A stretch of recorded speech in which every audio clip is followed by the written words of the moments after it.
16th century में England के राजा Henry 8 शासन कर रहे थे।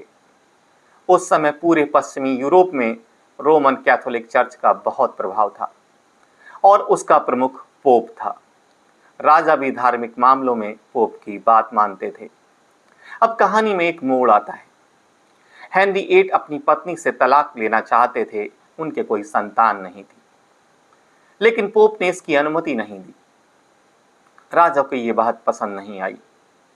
उन्हें लगा कि एक विदेशी धार्मिक नेता पोप उनके निर्णयों में हस्तक्षेप कर रहा है। अब हेनरी 8 ने एक बड़ा कदम उठाया। उन्होंने रोमन कैथोलिक चर्च से संबंध तोड़ लिए। इंग्लैंड में एक नया चर्च बनाया जिसे चर्च ऑफ इंग्लैंड कहा गया। स्वयं को इस चर्च का सुप्रीम हेड घोषित कर दिया।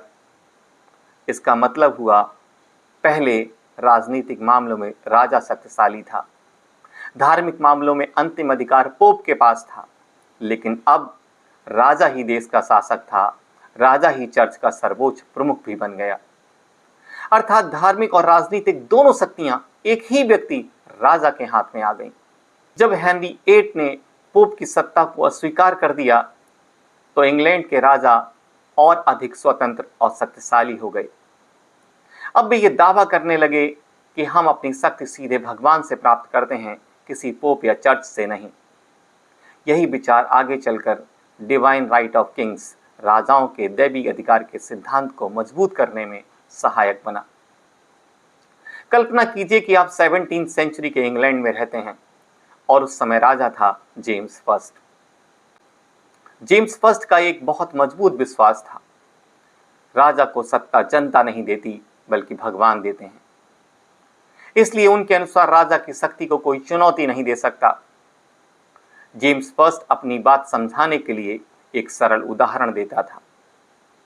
वह कहता था, जिस प्रकार परिवार में पिता अपने बच्चों का मुखिया होता है, उसी प्रकार राज्य में राजा अपनी प्रजा का पिता होता है।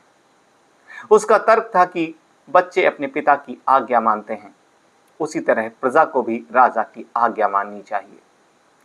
जैसे पिता परिवार की देखभाल करता है, वैसे ही राजा राज्य की देखभाल करता है। इसलिए राजा का सम्मान और आज्ञा पालन करना प्रजा का कर्तव्य है। जेम्स फर्स्ट ने यही कहा था कि राजा धरती पर भगवान के सिंहासन पर बैठता है।